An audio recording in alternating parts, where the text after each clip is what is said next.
అందరికీ నమస్తే. సీఎం రేవంత్ రెడ్డి గారు ఈరోజు ఆదిలాబాద్ పోయినారు. ఆదిలాబాద్లో వీళ్ళు ఆయనను పోవడం, ఆయన వీళ్ళని పోవడం. అక్కడ ఎమ్మెల్యే బీజేపీ, ఎంపీ బీజేపీ, వాళ్ళు రేవంత్ రెడ్డి గారిని పోగొడుతున్నారు. రేవంత్ రెడ్డి గారు వాళ్ళని పోగొడుతున్నారు. పాపం వాడున్న కాంగ్రెస్ ఎమ్మెల్యేలు ఫీల్ అవుతున్నారు, మమ్మల్ని కూడా పోగడలేదని. ఇక అసలు విషయం ఏంటంటే బీజేపీ ఎమ్మెల్యేలు ఫుల్ సాటిస్ఫాక్షన్గా ఉన్నారు రేవంత్ రెడ్డి పరిపాలన పైన. పాపం కాంగ్రెస్ ఎమ్మెల్యేలే తీవ్రమైన అసంతృప్తితో ఉన్నారు. ఏం అడుగుతా చేస్తా అంటున్నాడు రేవంత్ రెడ్డి బీజేపీ ఎమ్మెల్యేలకు. కానీ కాంగ్రెస్ వాళ్ళు పాపం మాకేం చేస్తలేడు, మేము పెళ్లిలకు సావులకు తప్ప దేనికి పనికొస్తలేము, 2 లక్షల రూపాయలు కూడా మేమేం ఖర్చు పెట్టలేకపోతున్నాం, ఆయన వరల్డ్ బ్యాంకు లేఖ రాస్తాడు, మా కాన్స్టిట్యున్సీల రైతులకు పాపం వానలు దడిచి నష్టపోయినారు, వాళ్ళకు 100 కోట్లు ఇవ్వాలి, ఏం గవర్నమెంట్ ఏమి ఇస్తలేదని. ఇట్లా కాంగ్రెస్ ఎమ్మెల్యేలు తీవ్రమైన అసంతృప్తి. ఏ పనులు అయితే గవర్నమెంట్లో ఏం చేస్తలేరు, కనీసం కాన్స్టిట్యున్సీల డెవలప్మెంట్ కూడా లేదు, మేమేం చేయలేకపోతున్నాం వాళ్ళ సంతృప్తి. వీళ్ళు మాత్రం ఫుల్ సాటిస్ఫాక్షన్గా ఉన్నారు. రేవంత్ రెడ్డి బీజేపీ గవర్నమెంట్ మీద ఫుల్ సాటిస్ఫాక్షన్గా ఉన్నారు, తెలుసు కదా. అక్కడ సెంట్రల్ గవర్నమెంట్ మీద కూడా ఆయన కూడా సంతృప్తికరంగా ఉన్నాడు. ఇక మోడీ కలిసి వచ్చిన తర్వాత ఇక లోకలో ఏముంటుంది, మాకెందుకు కిరికిరి, ఆయన కలిసిండు, మళ్ళీ పరిశాన్ మధ్యలో మేము ఏమన్నా వ్యతిరేకిస్తా అనుకున్నారో ఏమో. కానీ ఫుల్ జోషు. రేవంత్ రెడ్డి గారు చాలా విషయాలు మాట్లాడినారు. మామ్నార్ను ఎట్లా డెవలప్ చేస్తారో ఆదిలాబాద్ని అట్లే డెవలప్ చేస్తూ ఉన్నారు. మామ్నార్ను ఏం చేసేది లేదు, ఆదిలాబాద్ను కూడా ఏం చేసేది లేదని డిసైడ్ అనమాట. ఈ 2 సంవత్సరాలు ఏం చేయలేదని ఒప్పుకున్నాడు ఆయన. చాలా విషయాలు మాట్లాడాడు. అన్ని విషయాలు మీకు చెప్తా నేను. అంతకన్నా ముందు సబ్స్క్రైబ్ చేసి కూడా మర్చిపోవద్దు. మన ఛానల్ ఇది, మీరు చేస్తేనే ముందరకు పోతాం. ఈ రిపోర్ట్ కొట్టే వాళ్ళను వెనుకకు గుంజుదాం. మీరు మాత్రం సబ్స్క్రైబ్ చేయండి, ఇంకా షేర్ కూడా చేయండి వీడియో. ముందు నేను ఆదిలాబాద్ ఎమ్మెల్యే పాయల్ శంకర్ స్పీచ్తో స్టార్ట్ చేస్తా. ఆయన రేవంత్ రెడ్డి ఎట్లా ఓడిండో చూడండి ఒకసారి. చెప్పిన మాట విధంగానే దేశ ప్రధానమంత్రి గారు ఎయిర్పోర్ట్ మంజూరిస్తే ఈరోజు రాష్ట్ర ఆర్థిక ఇబ్బందుల్లో ఉన్న 700 ఎకరాలు మొన్ననే జీవో ఇచ్చినందుకు ఈ నియోజకవర్గ ప్రజల తరఫున ప్రత్యేకంగా ముఖ్యమంత్రి గారికి ధన్యవాదాలు తెలియజేస్తా ఉన్నాను. ఒక్కసారి మనమంతా కూడా లేచి నిలబడి ముఖ్యమంత్రి అయిన తర్వాత 2వసారి ఆదిలాబాద్ పట్టణానికి విచ్చేసినటువంటి గౌరవ ముఖ్యమంత్రి గారికి లేచి చప్పట్లతో స్వాగతం పలకాల్సిందిగా అందరికీ విజ్ఞప్తి చేస్తా ఉన్నాను. బీజేపీ ఎమ్మెల్యేనే, కాంగ్రెస్ ఎమ్మెల్యే కాదు. పాపం ఆయన కూడా రేవంత్ రెడ్డి కూడా చాలా సాటిస్ఫాక్షన్ అయ్యాడు. ఆయన చెప్పిండు డైరెక్ట్గా, లాస్ట్లో వినిపిస్తా. ఆయన పోయినా ఇప్పటిదాకా మీటింగ్లు పోయిన కూడా మక్తలు పోయినరు, లేకపోతే కొత్తగూడెం పోయినరు, ఉస్నాబాద్ పోయినరు. ఈ మీటింగ్లను చూస్తే ఆయనకు సంతృప్తి చెందలేదంట. ఈ మీటింగ్ మాత్రం ఫుల్ సంతృప్తి అయిందంట. ఆదిలాబాద్ మీటింగే సాటిస్ఫాక్షన్ అయిందంట ఆయన. అంటే బీజేపీ వాళ్ళు పెట్టే మీటింగ్లో సాటిస్ఫాక్షన్ అవుతారేమో, బీజేపీ కార్యకర్తలు వస్తేనే ఈయన సాటిస్ఫాక్షన్ అవుతాడా, ఏం సంకేతాలు ఇస్తున్నారో తెలియదు. కానీ ఒరిజినల్గా కూడా కాంగ్రెస్ ఎమ్మెల్యేలు తీవ్రమైన అసంతృప్తితో ఉన్నారు. ఆ విషయం మనకు అందరికి తెలుసు. అందరు బీజేపీ ఎమ్మెల్యే నుంచి ఆ స్పందన చూసి అసలు అందరు పరిశాన్ అయిన రాడా. అంటే పాయల్ శంకర్ గారు పెద్ద ఇప్పుడు ఏంటంటే అందరూ ఎంపీలే రేవంత్ రెడ్డి ఎంబడి పొగుడుతుంటే, అడగంగానే మోడీ గారే అపాయింట్మెంట్లు ఇస్తుంటే, నాకు ఎవరు కామెంట్ పెట్టారు మధ్యాహ్నం ఒక వీడియో చేస్తే, అసలు మోడీ ఎట్లా అపాయింట్మెంట్ ఇచ్చిండని.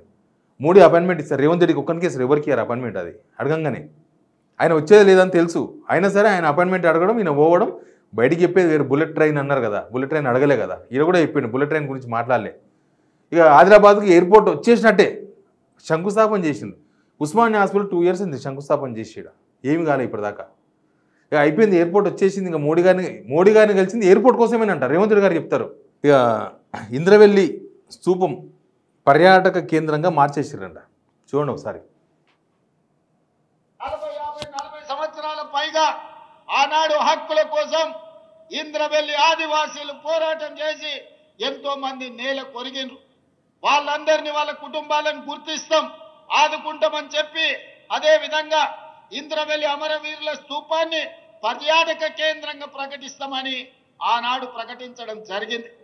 ప్రభుత్వం వచ్చిన తర్వాత మొదటి సంతకం ఇంద్రవెల్లి అమరుల స్తూపాన్ని పర్యాటక కేంద్రంగా ప్రకటించడమే కాకుండా ఆ కుటుంబాలకు ఇందిరమ్మ ఇల్లు కట్టుకోవడానికి, నష్ట పరిహారం ఇవ్వడానికి రేవంత్ రెడ్డి గారు చెప్పింది నిజమే.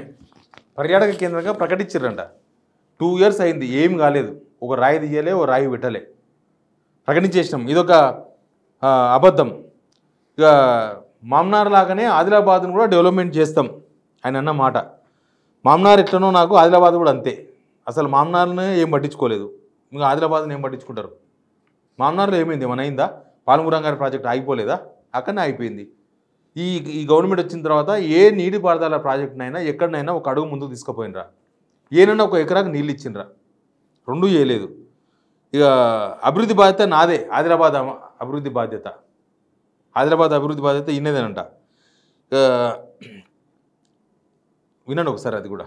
ఈరోజు ఈ వేదిక మీద నుంచి స్పష్టంగా ఆదిలాబాద్ బిడ్డలకే కాదు 4 కోట్ల తెలంగాణ ప్రజలకు నేను చెప్పదలుచుకున్నా, 100% అత్యంత వెనుకబడిన ఆదిలాబాద్ జిల్లాను అభివృద్ధి చేసే బాధ్యత రాష్ట్ర ముఖ్యమంత్రిగా నేను తీసుకుంటా.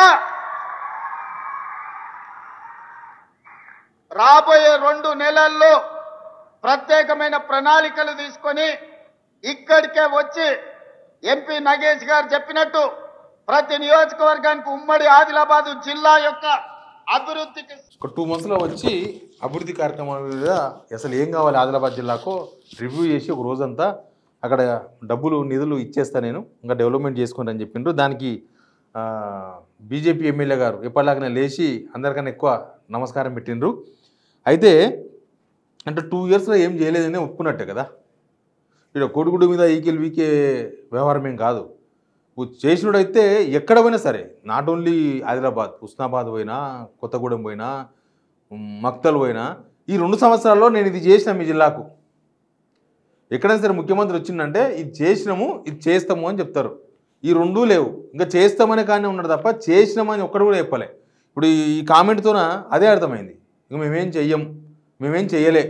ఇప్పుడే వచ్చింది కాబట్టి చెప్పిండు, ఇంకా మళ్ళీ వచ్చినప్పుడు మళ్ళీ చేస్తామని చెప్తారు. ఎప్పుడు వచ్చినా అంతే. ఓ శ్రీ రేపురా కథ అంటే బోర్డు మీద రాసుకుంటుంది, ఓ శ్రీ రేపురా అని. ఎప్పుడు చూసినా గదే ఉంటుంది, రేపురా అనే ఉంటుంది. ఇవాళ ఉద్దెర ఇయ్యం ఉంటుంది కదా, ఇవాళ నగదు రేపు ఉద్దెర, ఇది సేమ్ స్టోరీ. ఏడికి పోయినా అప్పటి నుంచి ముందుకు మాట్లాడతారు తప్ప వెనక ఏం చేసినావు. 2 సంవత్సరాల నుంచి మీరే ముఖ్యమంత్రి కదా, మీకు ఒక్కరోజు టైం దొరకలేదా మరి ఆదిలాబాద్ మీద మాట్లాడడానికే?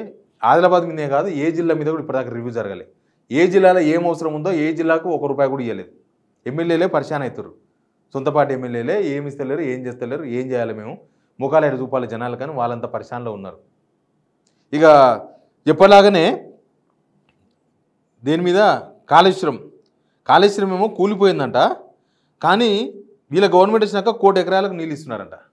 హౌ ఈజ్ పాసిబుల్ చూడండి. ఇల్లు తిరిగే లోపల 1,00,000 కోట్లు ఖర్చు పెట్టిండు. కాళేశ్వరం కడితే 3 ఏళ్లలోనే కూలేశ్వరం అయిపోయి కూలిపోయింది. ఆదిలాబాద్ ఖచ్చితంగా వినాల్సిన బయట. ఎందుకంటే సర్పంచ్ ఎలక్షన్స్లో కిరికిరిగాలను గెలిపించద్దు, అభివృద్ధి కోసమే గెలిపించాడు అన్నాడు ముఖ్యమంత్రి గారు. కిరికిరి పెడతారు, ఆ కిరికిరి ఎందుకు చూడండి. 3 రోజుల క్రితం ప్రారంభించుకోవడం జరిగింది. తప్పకుండా వచ్చే సమీక్ష తర్వాత ఆదిలాబాద్కు యూనివర్సిటీని ఇచ్చే బాధ్యత మా ప్రభుత్వం తీసుకుంటుంది. సమన్వయం చేసుకోవడానికి సుదర్శన్ రెడ్డి గారికి సూచన చేస్తున్నా, అందరితోని మాట్లాడి ఎక్కడ యూనివర్సిటీ ప్రారంభించాలనో కూడా స్థలాన్ని సేకరించండి. మా శంకర్ ఆదిలాబాద్ అంటాడు, మా బొజ్జు ఖానాపూర్ అంటాడు, మా ప్రేమ్ సాగర్ రావు గారు మంచిర్యాల అంటాడు. ఇంకా మా వివేకన్న, మా వినోద్ అన్న మళ్ళీ ఎక్కడంటారో తెలియదు. జిల్లాకి ఎన్నిక నాకు అభ్యంతరం లేదు. ఇక మీరు తలా ఓ దిక్కు కూర్చుంటే నాకు కష్టం అవుతుంది. మీరు అందరు కలిసి ఒక అభిప్రాయానికి రాండి. నాకైతే వాళ్ళే కూర్చొని తెలుసుకోవాలంటే వాళ్ళు కిరికిరి తేల్చరు, కాలేజీ ఇయ్యరు. సింపుల్గా గవర్నమెంట్ ఇవ్వాలనుకుంటే ఎక్కడ ఫీజిబుల్, ఎక్కడి నుంచి యూనివర్సిటీ పెట్టాలి ఉత్త తమాషా కాదు కదా. దానికి కనెక్టివిటీ ఉండాలి, హైవే కనెక్టివిటీ ఉండాలి, ట్రైన్ కనెక్టివిటీ ఉండాలి, ఇంకా చాలా ఫెసిలిటీస్ ఉండాలి. అవన్నీ చూసి గవర్నమెంట్ ఫీజిబిలిటీ చూసి పెడతారు. కానీ వివేక్ మంచిర్యాలలో పెట్టిన చెన్నూరులో పెట్టామంటే చెన్నూరులో పెడతా, ఈయన ఇక్కడ పెట్టిన అంటే మీరు ఎట్లా పంచాయతీ దింపుకోరు, చాట్ల తౌడు పోసి కుక్కల పంచాయతీ పెట్టారు అనమాట. అది తెగేది లేదు, అయ్యేది లేదు. ఇప్పుడు కిరికిరి పెట్టింది ఎవరు? ఊళ్ళో సర్పంచం కిరికిరి గెలిపించుకోవద్దంట. మనం కిరికిరి ముఖ్యమంత్రిని గెలిపించుకున్నామా? 2 ఏళ్లలో ఎప్పుడైనా వర్షం ఇంతగానం చూసిర్రా?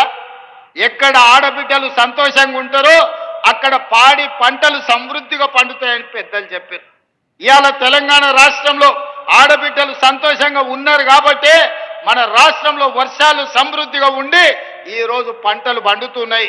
ఈ 2 సంవత్సరాలలో చేసిన మిరాకిల్ ఏందో ఎవరికి తెలియదు. ఇప్పుడే పండుతున్నాయి 1 కోటి ఎకరాలు మన దగ్గర. మనం లాస్ట్ 4-5 years నుంచి దేశంలో ఫస్ట్ ప్లేస్లో ఉన్నాం వరి పండించడంలో. అంటే ఈ గవర్నమెంట్ వచ్చిన తర్వాత చేసింది ఏంది? ఓలా ఏ ప్రాజెక్టు దేనికి2014 కన్నా ముందు ఉన్నదే ఇప్పుడు ఉండాలి కదా. మళ్ళీ వీళ్ళు రాగానే మొత్తం మాయ జరిగిపోయిందా ఈ గవర్నమెంట్ రాగానే? ఇక ఫైనల్ కామెంట్ ఏంది దీని మీద అంటే 4 కోట్ల ప్రజలు సంబరాలు చేసుకుంటున్నారంట. ఈ గవర్నమెంట్ వచ్చి 2 సంవత్సరాలు అయిందని. నిజంగా సంబరాలు చేసుకుంటున్నారా? నాకైతే కనబడలేదు. నేను రోజు అందరితో మాట్లాడతా, సంబరాలు చేసుకున్నా నాకేం కనబడలేదు. నిజంగానే సంబరాలు జరుగుతుందో మీరే చెప్పండి కామెంట్ బాక్స్లో. రేవంత్ రెడ్డి కామెంట్స్ పైన మీరు కూడా స్పందించండి. Please subscribe Signal TV.